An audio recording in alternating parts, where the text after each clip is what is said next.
For good health and good flavor, say to your dealer, A dozen sun-kissed lemons, please. Hedda Hopper's Hollywood. Miss Hopper is just going on the air. Will you listen, please? Hedda Hopper's Hollywood. Miss Hopper is just going on the air. Please listen. Hedda Hopper's Hollywood. yes, it's Hedda Hopper's Hollywood, brought to you this week and next from New York by the growers of sun-kissed oranges and sun-kissed lemons.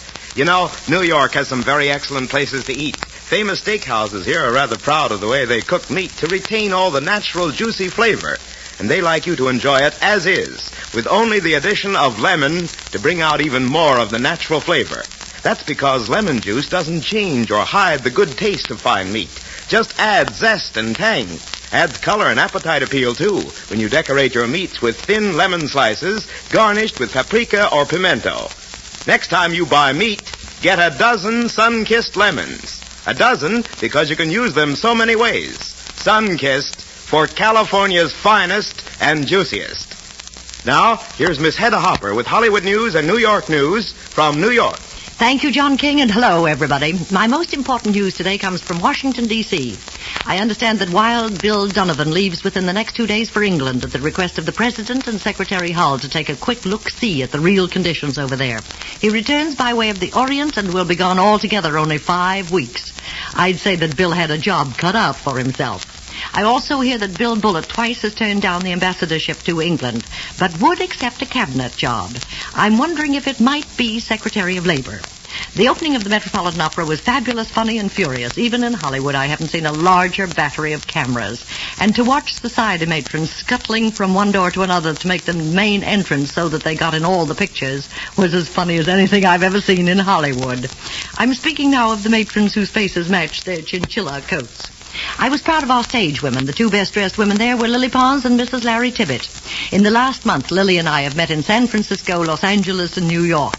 Her chinchilla coat was the most opulent, and her necklace, a calla lily design made of diamonds and emeralds, all but blinded me. Jane Tibbett wore a diamond necklace that looked like Niagara Falls, but Mrs. Bill Hayward, former mother-in-law of Connie Bennett, wore the biggest rocks. I asked about her pearls because it was Mrs. Hayward who sold her Fifth Avenue home to Cartier's for a string of pearls and a snack of real estate. And Macy replied, I'm just too poor to wear pearls this year. Jeanette MacDonald fooled the press by coming in the wrong door.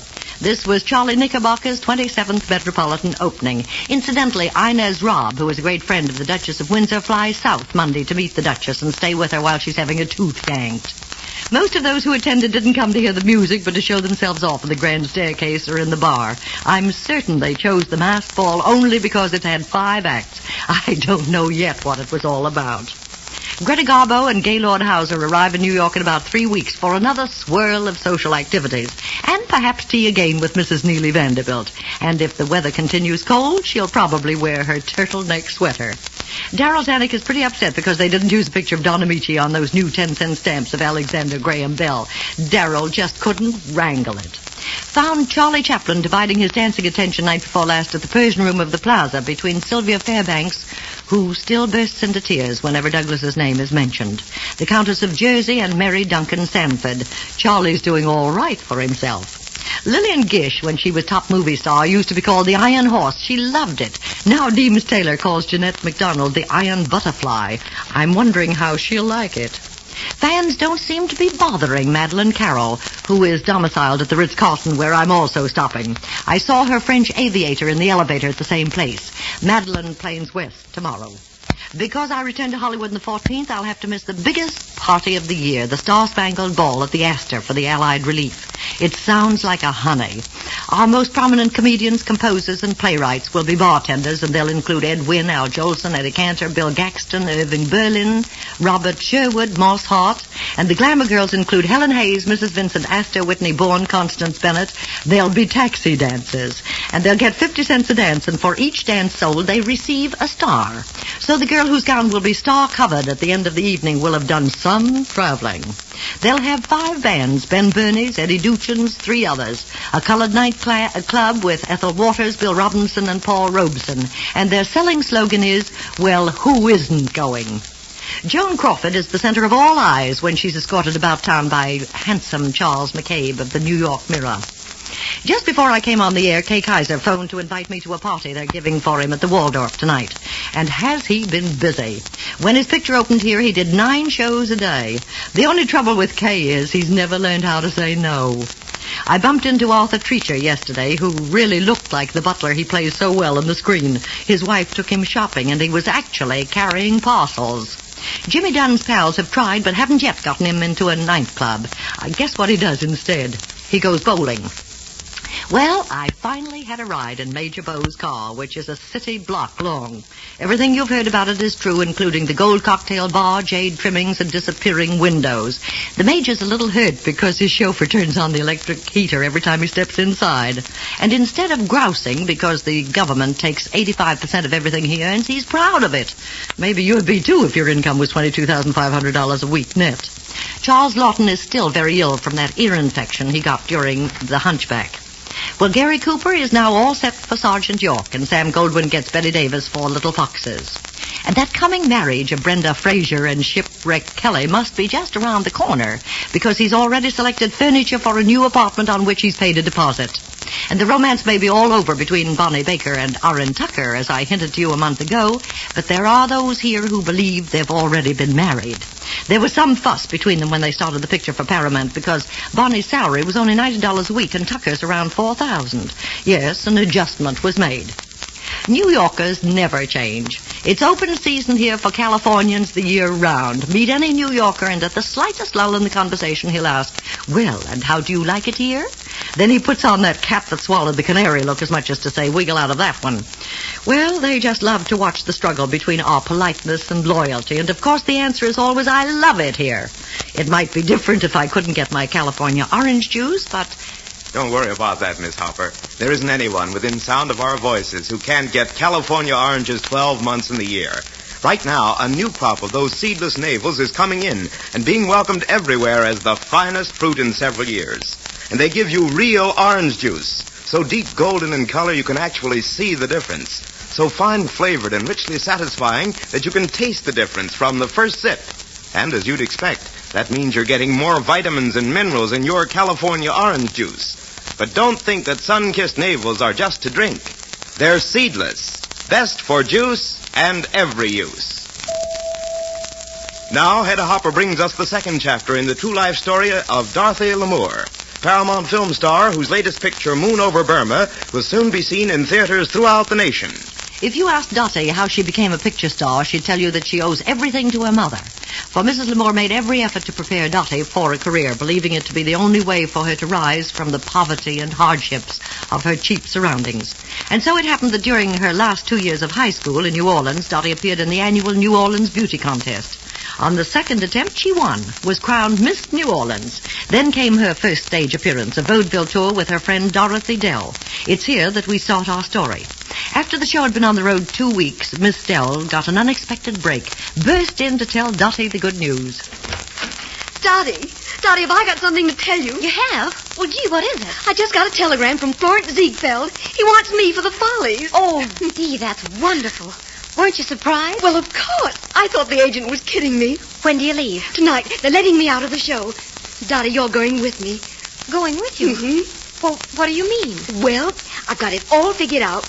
We can both live on my salary until you find a job. Oh, no, Dee. No, I couldn't do that.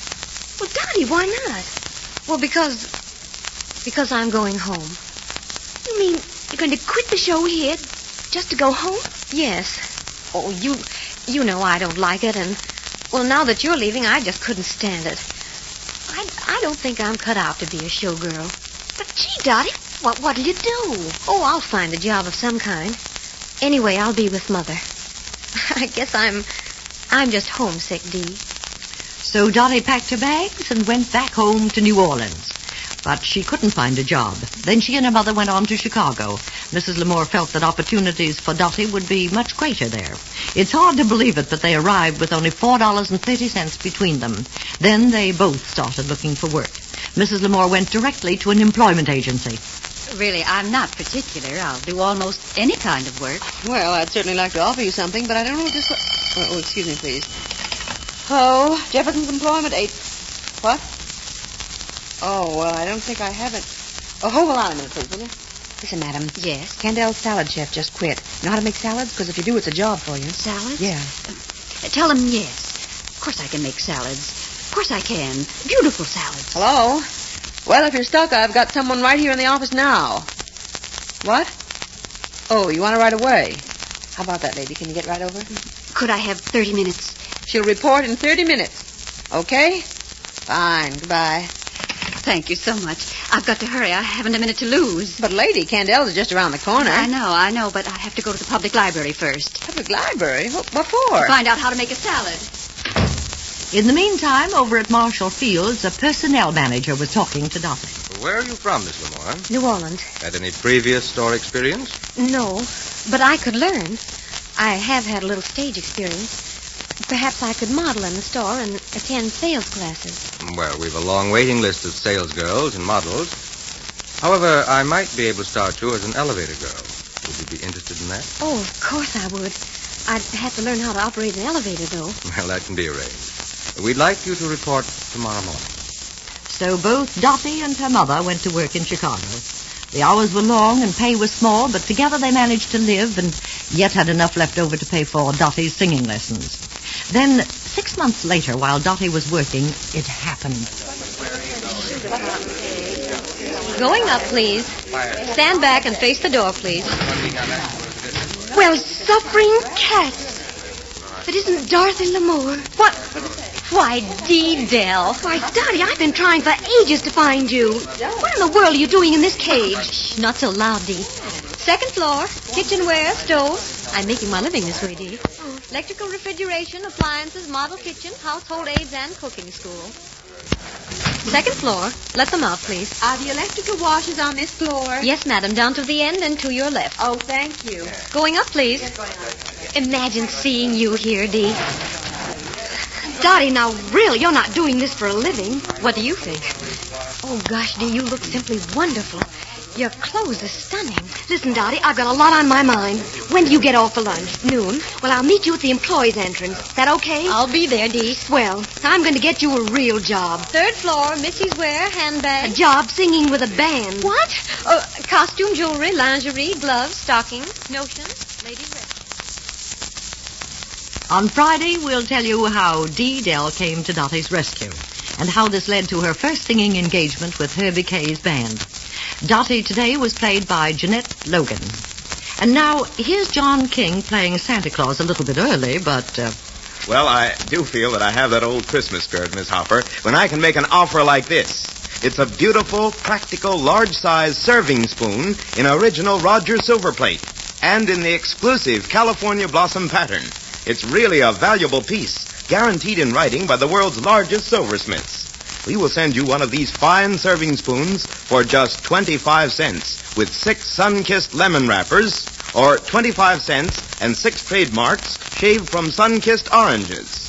Address Sun-Kissed, Meriden, Connecticut. I'll repeat that. Just 25 cents with either 6 sun-kissed lemon wrappers or 6 sun-kissed orange trademarks to Sun-Kissed, Meriden, Meriden, Connecticut. So don't put it off. By all means, send for your California Blossom serving spoon today. This offer is limited to the United States. Now, Hedda Hopper previews. Comrade X, previewed in Hollywood last night, brings to the screen a new Hedy Lamarr. With the aid of Ben Hecht's script and Clark Gable, she becomes a sock comedian and forgets all about glamour. And so this is your sun-kissed correspondent, Hedda Hopper, saying good afternoon to some of you, good evening to more of you, and good luck to all of you. And this is your sun-kissed spokesman, John Reed King. This is the Columbia Broadcasting System.